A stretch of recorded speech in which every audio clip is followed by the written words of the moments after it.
Kwekakina, bonjour tout le monde. Ça fait de l'écho, est-ce que vous m'entendez bien? C'est moi qui hallucine.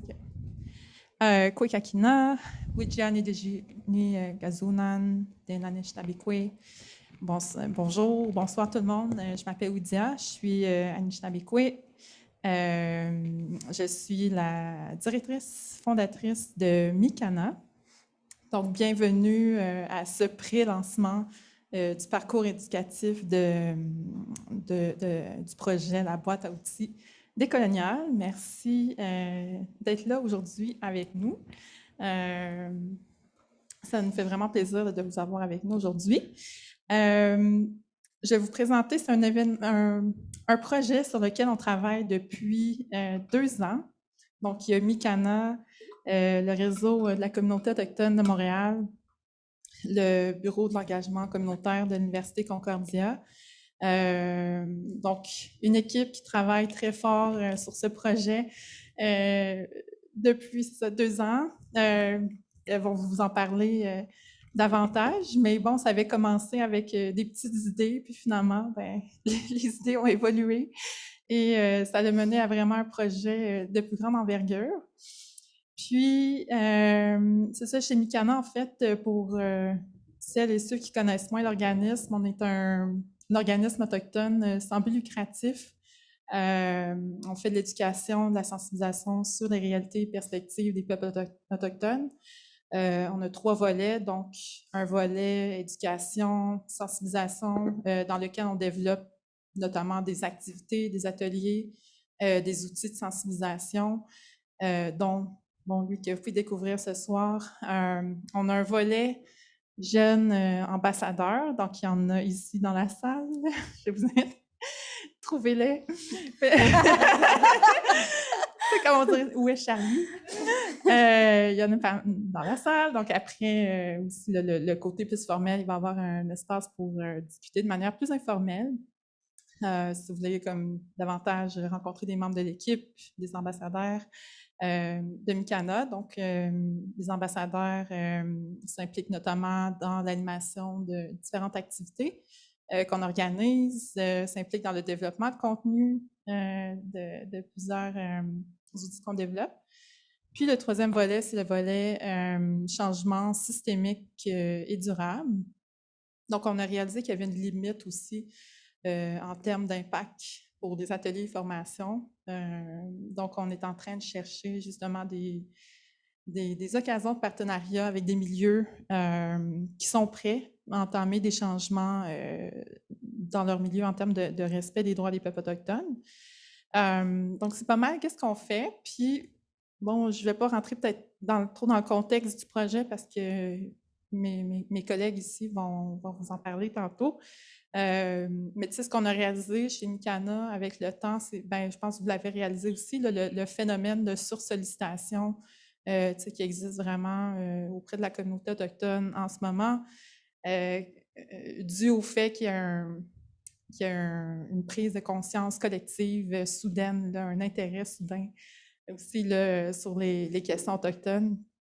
Puis, c'est ça, ça peut devenir fatigant aussi. Donc, cet outil-là permet justement d'alléger le fardeau, de rediriger donc les gens vers cet outil-là, les personnes allochtones, quand on ne peut pas animer des ateliers, quand on n'a pas l'espace mental non plus pour le faire. Donc, par exemple, quand on se fait inviter le 30 septembre, la journée nationale de la commémoration des survivants des pensionnats, on n'a pas nécessairement envie là, d'être éduqué. Donc, on crée ce genre d'outils-là justement pour référer les gens. Donc, voilà. Puis je vais laisser la parole à Linda pour qu'elle vous parle aussi du réseau autochtone de Montréal. Super, merci beaucoup. Kwekassinu, bonjour tout le monde. Merci d'être ici. C'est une journée importante aujourd'hui, alors on est content d'avoir des gens qui s'intéressent à ce magnifique projet. Avant d'oublier, je vous dis que cette rencontre est enregistrée et que ça va se passer en anglais et en français. Donc, mon nom, c'est Linda Tremblay, je suis directrice générale du réseau de la communauté autochtone à Montréal depuis 6 mois. Alors, quand je suis arrivée au réseau, le train était déjà en marche pour réaliser ce magnifique projet. Et je peux vous dire que c'est quelque chose qui tient à cœur à toutes les organisations impliquées, puis qui a procuré aussi beaucoup de bonheur à ceux qui ont participé, Amanda, qui est du réseau, et Lélanie également. Et pourquoi ça donne beaucoup de bonheur? C'est parce que c'est fait de manière tellement authentique et sincère. Et je pense que ça va être un outil qui va changer des choses dans notre société. Alors, il faudra tous contribuer à y donner accès et à prendre la parole pour en faire la promotion. Alors, je passe la parole à Geneviève. Merci Geneviève de nous avoir embarqués là-dedans. Merci Linda. Oui, moi je suis Geneviève Sioui. C'est vrai qu'on ne voit pas les gens dans le coin. Je suis coordonnatrice de l'engagement communautaire ici à l'Université Concordia depuis 4 ans. Puis vraiment, ça me fait vraiment plaisir de vous voir tous réunis. C'est le premier événement en personne qu'on fait depuis la pandémie. C'est comme très spécial. Puis de pouvoir voir des gens avec qui on collabore tous de différentes manières, puis de vous avoir ensemble, c'est un vrai bonheur en ce vendredi. Je vous fais un petit aussi résumé de qu'est-ce que c'est l'engagement communautaire puis la genèse du projet. Puis ensuite, je vais passer la parole à mes collègues avec qui j'ai collaboré sur le projet. Donc, l'engagement communautaire à Concordia, il se fait de différentes façons, en fait. Puis peut-être que vous avez l'occasion de collaborer avec des étudiants, peut-être que vous avez reçu des étudiants en stage ou peut-être que vous menez des projets de recherche avec des profs de l'Université Concordia ou peut-être même avez-vous étudié ici. Donc, il y a différentes façons dont l'université s'implique. Mais l'engagement communautaire autochtone, il passe beaucoup par faire profiter des ressources de l'université puis de tisser des liens. Donc, moi, ça fait déjà quelques années que j'ai la chance de pouvoir travailler avec le réseau puis avec Mikana.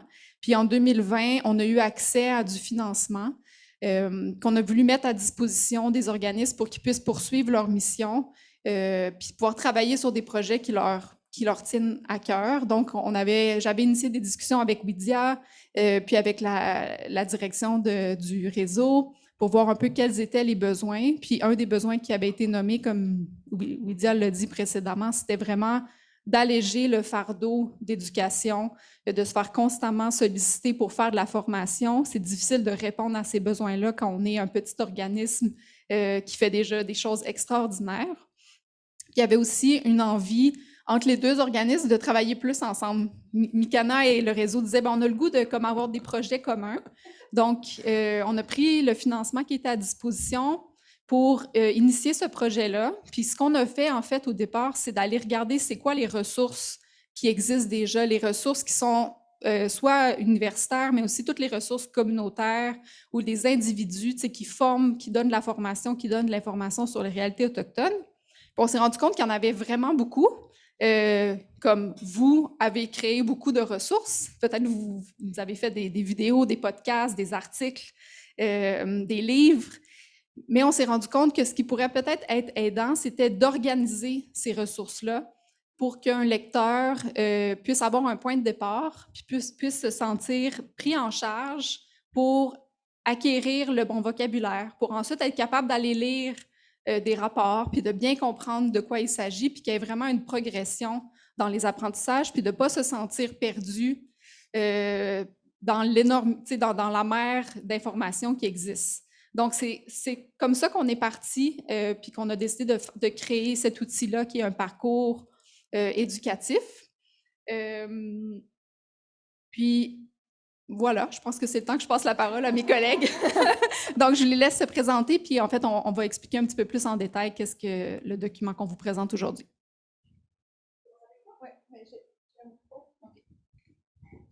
Allô. Moi, c'est Elisa Cohen-Booker. Je suis la coordonnatrice chez Mikana pour les opérations et projets éducatifs. Je suis née à Montréal, à Tiohtià:ke. Mon père est français, algérien et juif, et ma mère, elle vient de Colombie-Britannique, d'un père Polish and Swiss, puis d'une mère qui vient de la nation Métis. C'est juste qui on est, là. OK, ben ça, c'est... moi, c'est ça, je travaille chez Mikana depuis 2019, mais sinon, mon éducation plus formelle, c'est en géographie sociale. J'ai fini ma maîtrise il y a à peu près 1 an à UDM en géographie. Puis, ouais, je suis vraiment contente d'être ici avec la belle gang de la boîte à outils des coloniales. Ça fait 2 ans, alors ouais, j'en ai hâte à vous présenter ça. Merci d'être là. Oui, allô? Moi, c'est Alexandrine Sioui. Fait que j'ai grandi, puis je suis née ici, à Tiohtià:ke, Montréal. Mon père est Wendat, ma mère est québécoise. Puis j'ai rejoint l'équipe du Decolonial Toolbox il y a 2 ans. Fait que c'est ça, on développe ça ensemble. Depuis 2 ans, on se voit quasiment chaque semaine pour parler, puis échanger là-dessus. Puis sinon, mon background plus académique, c'est en droit. Puis là, je fais une maîtrise en sociologie. Fait que voilà.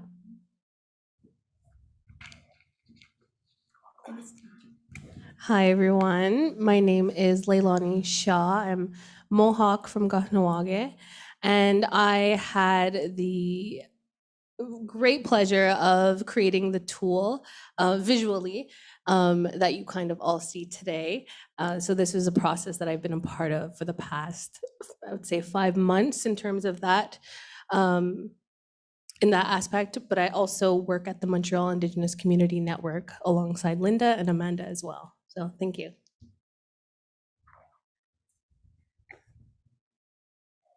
Hello, everyone.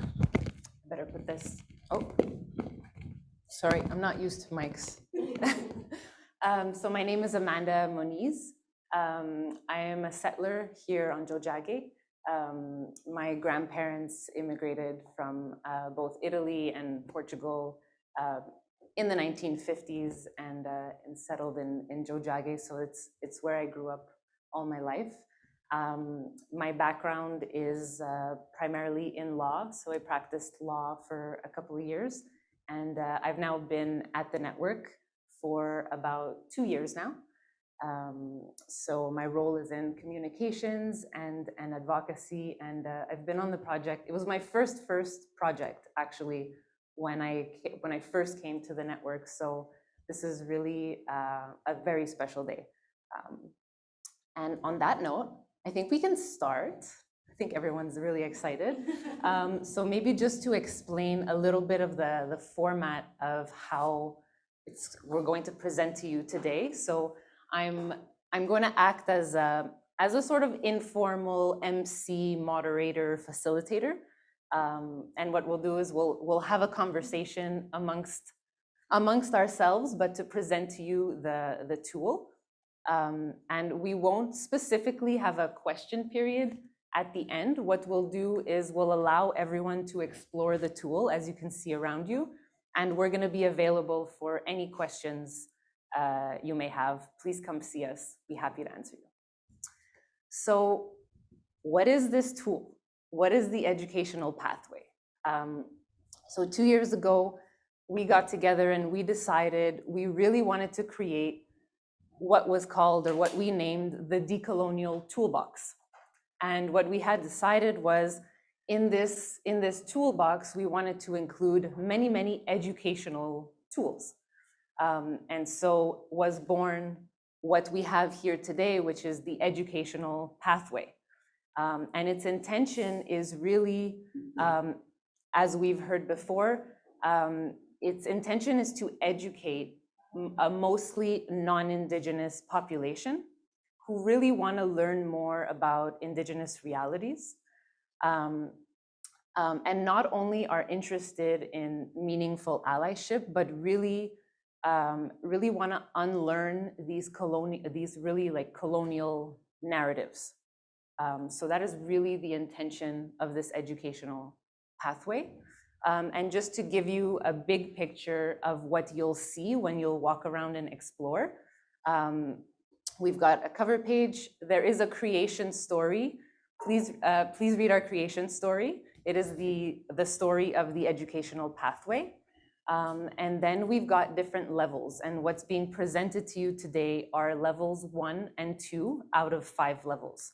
So levels 1 is more about really terminology and territory, because language, of course, is how we begin with change.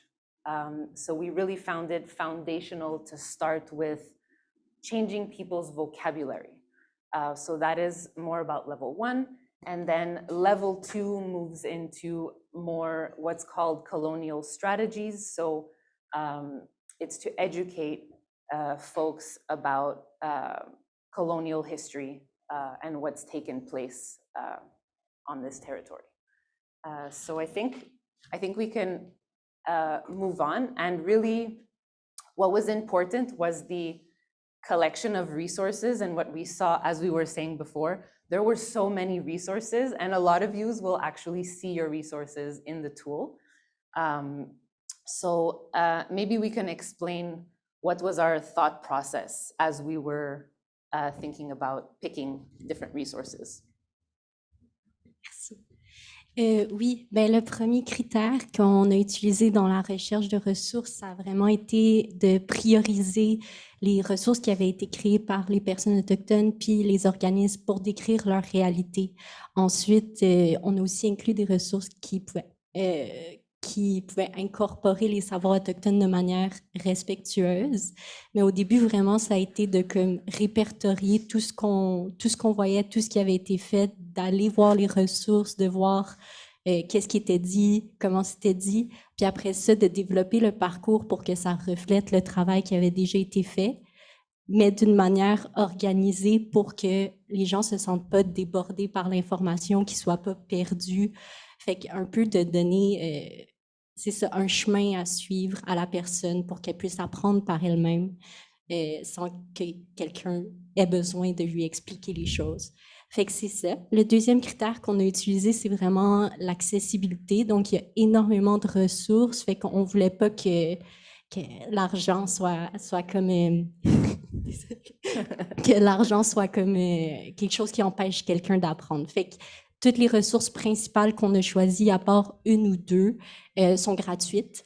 Les ressources additionnelles, parfois, sont payantes, mais si quelqu'un est vraiment intéressé puis a l'envie d'apprendre plus, il peut aller consulter les ressources additionnelles. Puis finalement, on a essayé de choisir le plus de médiums possible dans ces ressources-là pour que les gens puissent apprendre aussi comme ils aiment. Par exemple, quelqu'un qui apprend mieux par les podcasts peut suivre le parcours en écoutant juste les podcasts puis quand même apprendre comme ça. Fait que ça aussi, c'était dans nos préoccupations. Puis c'est ça. Finalement, c'était juste de répondre à la question qu'on entend souvent de par où on commence, on ne sait pas quoi faire, il y a plein de choses qui est fait, on ne sait pas. Les gens expriment souvent qu'ils sont débordés un peu par l'information, fait que de leur fournir comme quelque chose de clair qu'ils peuvent suivre puis qui leur permet d'apprendre. Puis, finalement, on a essayé aussi d'inclure le plus de réalités possibles vécues par les personnes autochtones. Puis pour ça, je pense que ça a été aidant qu'on soit 4, puis qu'on se parle souvent, puis que ça a été aussi révisé par plusieurs personnes qui nous ont donné du feedback, parce que je pense que c'est ça, on voulait entendre le plus de personnes pour qu'ils nous donnent un peu leurs opinions, puis ce qui ajouterait, ce qui enlèverait, etc. Fait que c'est pas mal ça. So definitely this choice of resources was really something that we tried to set ourselves apart in creating this guide, this pathway. And so it was really important for us to carefully curate resources. And maybe we can elaborate on that part. Oui, bien, il faut dire aussi que vraiment tout le travail de recherche puis d'écouter les ressources, de les lire, c'est Alexandrine qui a fait ça. C'était vraiment un travail comme de fond. Puis on te remercie pour tout le temps que tu as mis pour faire ça. Excuse-moi de te mettre en spot, mais vraiment, c'est grâce à elle qu'on est arrivé là. Puis c'est ça, ce qui distingue un peu, c'est toute la réflexion sur les ressources puis l'ordre. Donc, si on trouvait que cette ressource-là devait absolument être présente, on se questionnait à savoir, est-ce que le vocabulaire qui est utilisé dans cette ressource est du vocabulaire qui est accessible? Sinon, quelles ressources on met avant pour que la personne à qui est acquiert le vocabulaire pour ensuite être capable de lire ce deuxième document-là. Donc, c'est vraiment quelque chose comme il y a eu un vrai processus de réflexion, de choisir chacune des ressources, puis l'ordre dans lequel on vous les propose. Puis, je pense en fait qu'on passerait tout de suite à regarder la navigation. Vous allez voir à l'écran qui est derrière vous le parcours. Puis, avec Elissa, on va vous montrer l'entièreté de la chose, en fait, pour vous expliquer comment il est organisé. Donc, on a 2 documents, un document en anglais, un document en français. Puis, pour les deux, on a une page couverture. Puis, en fait, vous allez voir tout le visuel qui a été créé par Lélanie, qui est vraiment magnifique. Puis, Lélanie va nous expliquer ensuite comment elle a fait ses choix créatifs. Suite à la page couverture, bien, vous allez retrouver les collaborateurs, les remerciements. Puis ensuite, une note au lecteur pour un peu vous expliquer la genèse du projet. Puis si on continue, suite à la note au lecteur, vous avez un petit guide pour vous expliquer comment utiliser le parcours. Puis là, on va aller à la première page, en fait, pour vous montrer de quoi ça a l'air. Donc, vous voyez en haut à gauche, c'est inscrit niveau 1. Donc, on vous a dit que notre objectif, c'est de créer 5 niveaux. Aujourd'hui, on publie le niveau 1 et le niveau 2. Les niveaux ont chacun une thématique pour être capable de les distinguer l'un de l'autre. Donc là, c'est la thématique des bleuets, comme vous pouvez voir en haut à gauche, avec le nom de l'outil, le parcours éducatif qui fait partie de la boîte à outils décoloniale. Puis ce premier niveau porte sur l'introduction aux réalités autochtones. Donc, vous allez toujours trouver un petit paragraphe qui explique la thématique. Puis ensuite, ce niveau-là, il se concentre sur la terminologie et sur les territoires. Et si tu veux revenir un petit peu en haut, Elissa, excuse-moi. Donc, on a sélectionné des ressources principales qui sont les 4 ressources que vous voyez dans le bas. Les ressources principales, c'est tout le temps des ressources qui sont gratuites, qui sont accessibles en ligne, qui sont rédigées par des personnes autochtones.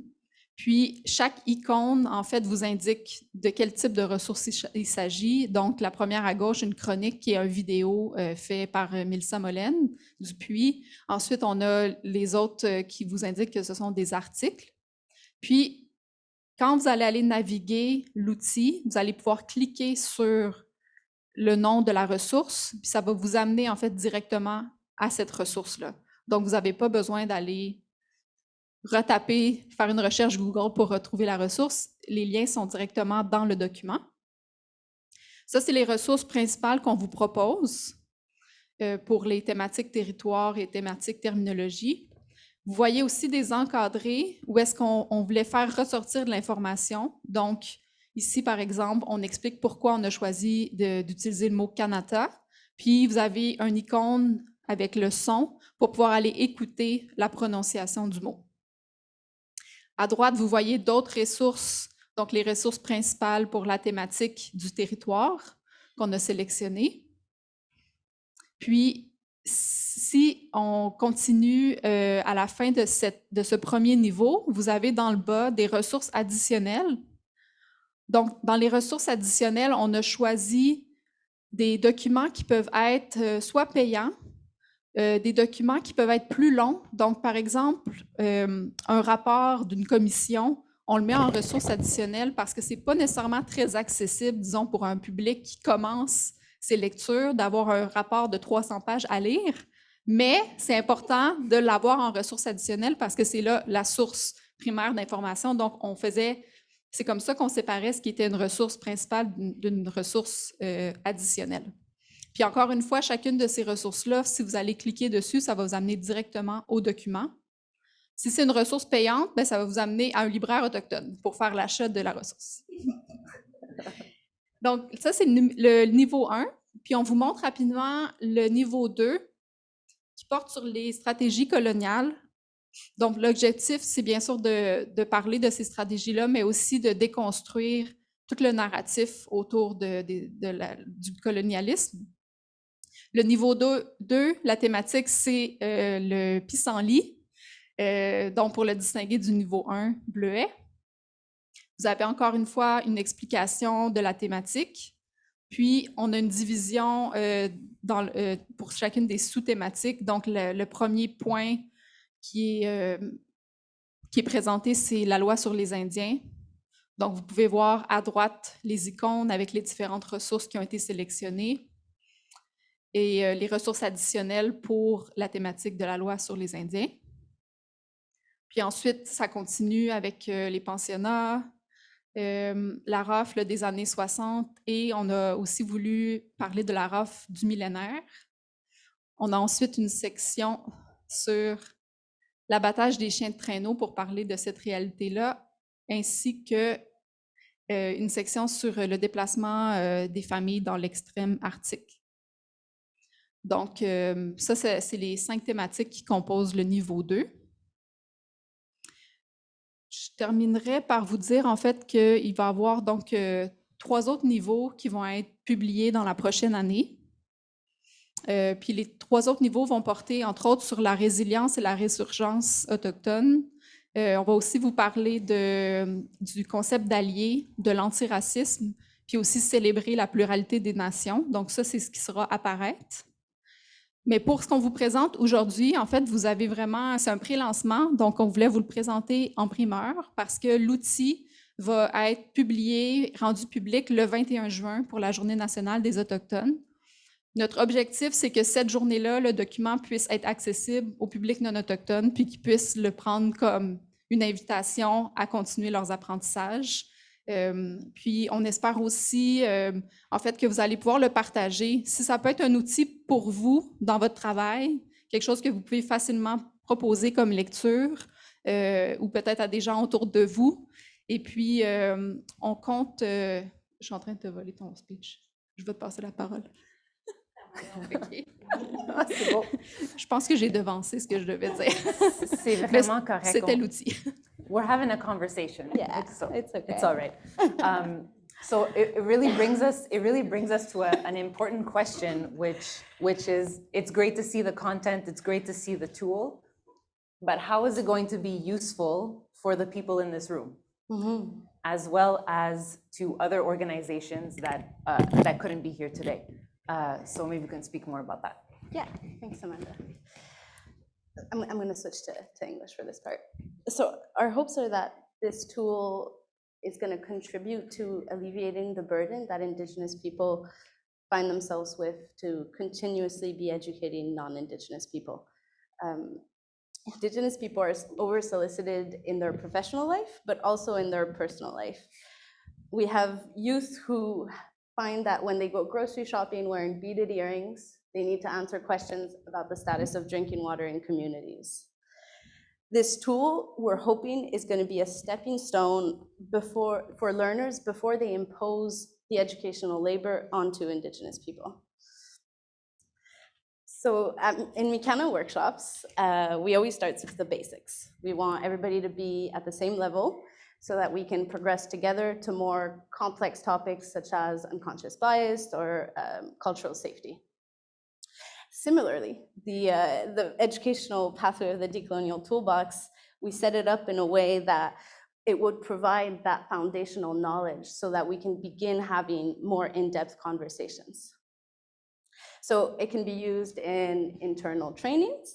It could be used in the onboarding of new staff.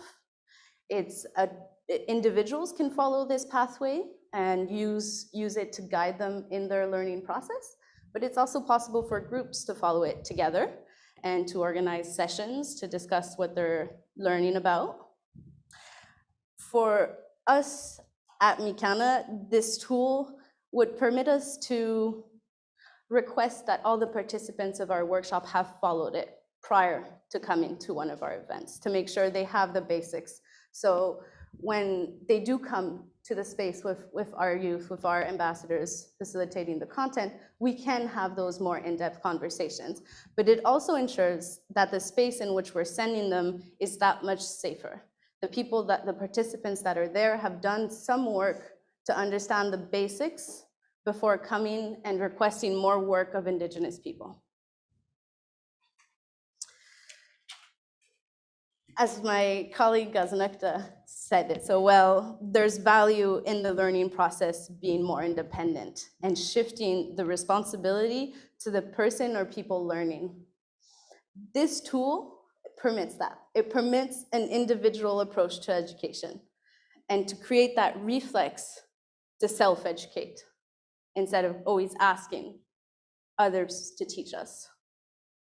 We're hoping that this tool will shift the responsibility of learning to non-Indigenous people.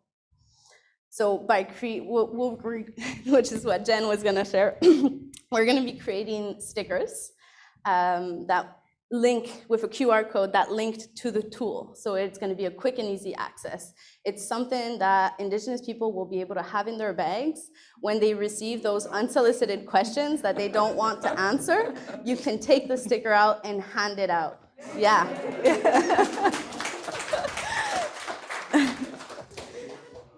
It's something we saw happen with the booklet that Mikana co-created with Amnesty International, You Don't Look at Indigenous, Indigenous people were carrying them in their bags to have to explain certain prejudices to people. So that's what we're hoping to do with this sticker.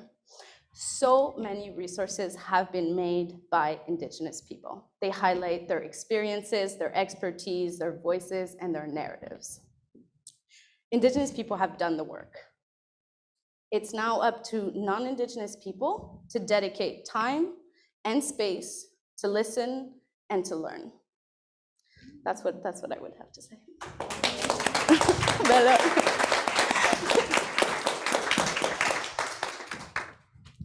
Thank you for that. So that wraps up sort of the content of what we wanted to present to you. We have a little fun part, of course, because we have the artist here. Yes. Leilani, I don't know if you wanted to present maybe your process or your creative process about this design. She might.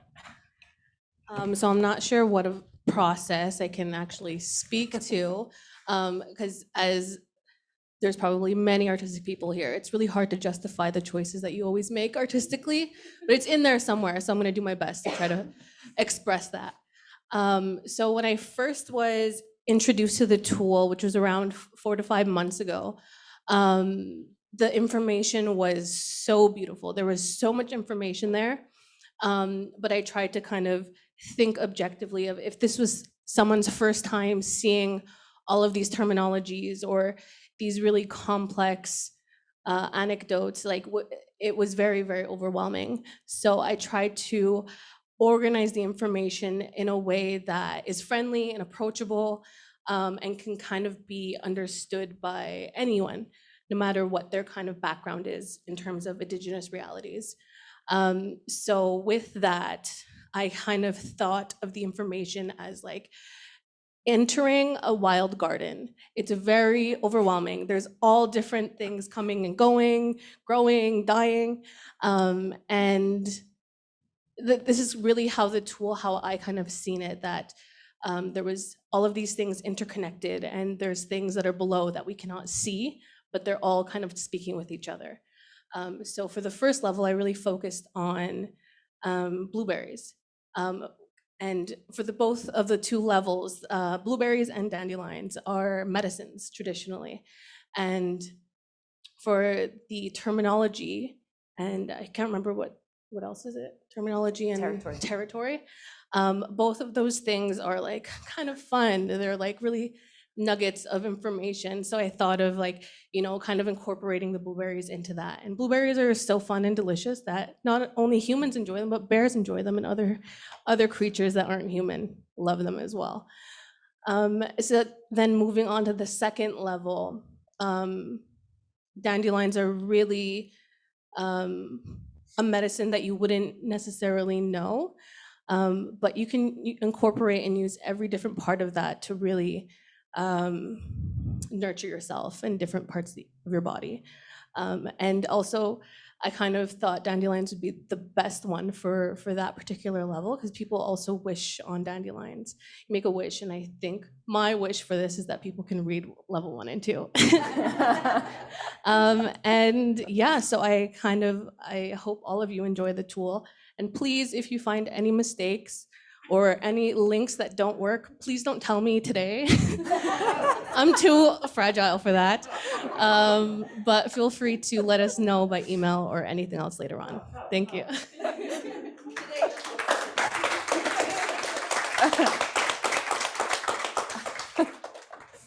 That was great. Thanks, Leilani. Thanks for sharing that. Leilani's an amazing storyteller, so we always appreciate. So that wraps up our presentation. We're going to invite you to explore, but before that, we do have a few thank yous, of course. So we really want to thank the Mikana team, a lot of which are here today. Yes, thank you. Et Widia, vraiment, tu étais là depuis le début, donc merci vraiment pour ton support. The network team as well, who is also here. The network team, while we were creating it, they read, they revised, and they provided lots of comments. So we want to say a huge thank you to the network team. Et Linda, merci vraiment pour ton support continu sur ce projet-là. Merci beaucoup. And obviously, Leilani, for this creative gift that you have for making this come alive.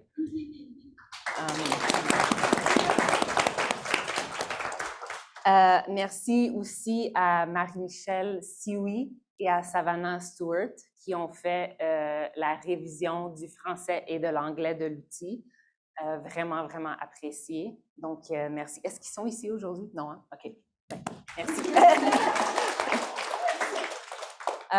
Alexandrine, vraiment, elle a fait un travail colossal de recherche et aussi de rédaction de l'outil. Donc, vraiment, merci. Et à mes collègues aussi. Merci.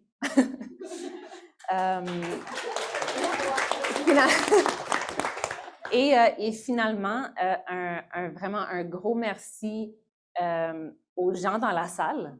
Merci beaucoup d'être là, de célébrer cet outil avec nous. Et vraiment, merci aux organismes dont vous allez peut-être vous reconnaître dans l'outil. If you had not created these resources, you know, we would have less material. So a huge thank you. Donc voilà, merci beaucoup tout le monde. Oh.